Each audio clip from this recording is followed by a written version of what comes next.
Assalamualaikum warahmatullahi wabarakatuh. Saya Wahyu dan teman-teman saya dari kelompok 5, yaitu Tegar Prakoso, Akila, Putri Pragustina, Rashid Ilham, dan Najwa Syafira ingin membacakan PPT yang sudah kami buat tentang gelombang elektromagnetik. Elektromagnetik. Apa itu gelombang elektromagnetik? Gelombang elektromagnetik merupakan gelombang yang memiliki muatan energi listrik dan magnet tanpa memerlukan media rambat. Artinya, gelombang elektromagnetik dapat merambat meskipun dalam ruang hampa sekalipun. Ini adalah contoh gelombang elektromagnetik.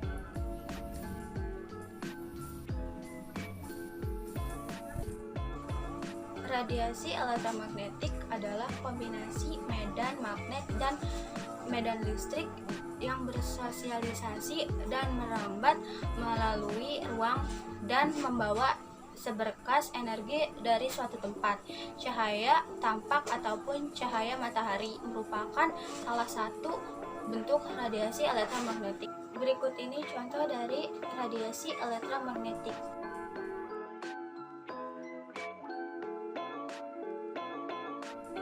Elektromagnetik berbahaya.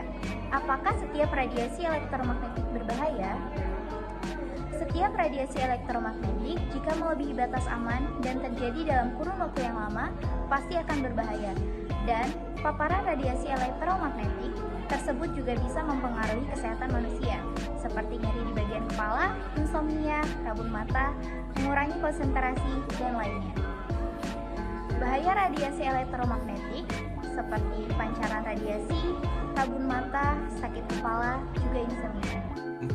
Manfaat gelombang elektromagnetik. 1. Gelombang radio bermanfaat sebagai komunikasi radio, satelit, dan lain hal.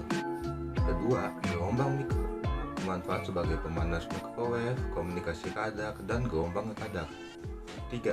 Sinar inframerah bermanfaat sebagai remote control, terapi fisik, topografi daerah dan alam, dan memotret dalam kabut. Keempat, cahaya tampak. Manfaatnya sebagai membantu penglihatan mata dan penggunaan sinar laser. 5. Sinar ultraviolet atau UV. Bermanfaat keaslian tanda tangan di bank, fotosintesis tumbuhan, dan pembentukan vitamin D. Keenam, sinar X. Bermanfaat sebagai untuk memeriksa barang di bandara, analisis struktur bahan, memotret organ dalam kedokteran, dan mendeteksi keretakan pada logam. Dan yang terakhir, sinar gamma. Bermanfaat terapi kanker, sterilisasi makanan, pembuatan varietas tanaman unggul, mendeteksi keretakan, dan mengurangi populasi hama. Dampak dari radiasi elektromagnetik. Gelombang elektromagnetik mempunyai 7 dampak. Yang pertama, gelombang radio yang dampaknya menyebabkan keluhan nyeri di bagian kepala, telinga, tenggorokan, dan beberapa bagian tubuh lain bila berada dekat dengan peralatan elektromagnetik atau menara pemancar.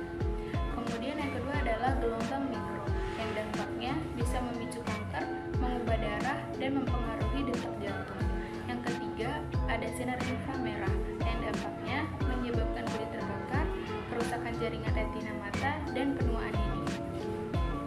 Kemudian yang keempat adalah cahaya tampak yang dampaknya pigmentasi dan eritema, penuaan kulit dan kerusakan DNA, dan terganggunya regenerasi kulit pada malam hari. Kemudian yang kelima ada sinar ultraviolet yang dampaknya menyebabkan kanker kulit, kulit terbakar, dan kerusakan mata. Kemudian yang keenam adalah sinar X yang dampaknya efek jangka pendek, efek jangka panjang, dan melemahkan tulang. Kemudian yang terakhir adalah sinar gamma. Dampaknya merusak satelit dan atmosfer dan kematian terbesar jika terjadi perang nuklir. Pernyataan gelombang elektromagnetik. Sebenarnya HP dan WiFi itu termasuk gelombang elektromagnetik apa? Berada pada rentang frekuensi dan panjang gelombang berapa? HP dan WiFi termasuk gelombang elektromagnetik jenis gelombang radio. Berada pada rentang frekuensi 10⁴ sampai 10⁹ Hz dengan panjang gelombang 1 mm sampai 10.000 km. Apa saja bahaya yang ditimbulkan oleh HP dan WiFi? Untuk ibu hamil, radiasi ponsel bisa membuat bayi lahir prematur, bahkan cacat mental. Efek radiasi ponsel pada anak biasanya menyebabkan kanker otak karena tempurung kepala anak masih lunak. Mata anak juga mudah lelah, pandangan kabur, dan timbul rasa pusing. Untuk yang usia 50 atau lebih, sekitar tengkuk sering terasa pegal, juga kepala sering terasa pusing. Badan tidak lelah tapi mata ingin terpejam. Efek radiasi juga mengakibatkan insomnia. Bagaimana caranya mengatasi bahaya radiasi dari kedua perangkat tersebut, di mana HP dan WiFi itu merupakan perangkat yang sangat penting di kehidupan sekarang. Kita bisa memakai mode offline ketika handphone tidak dipakai. Selain menggunakan mode offline, kita juga bisa mengurangi pemakaian smartphone, contohnya seperti telepon dengan handphone singkat dan seperlunya saja. Kurangi memakai handphone saat indikator penerimaan sinyalnya merah, atau ketika Anda sedang berada dalam kendaraan yang melaju kencang termasuk kereta api. Sekian dari kelompok kami. Wassalamualaikum warahmatullahi wabarakatuh.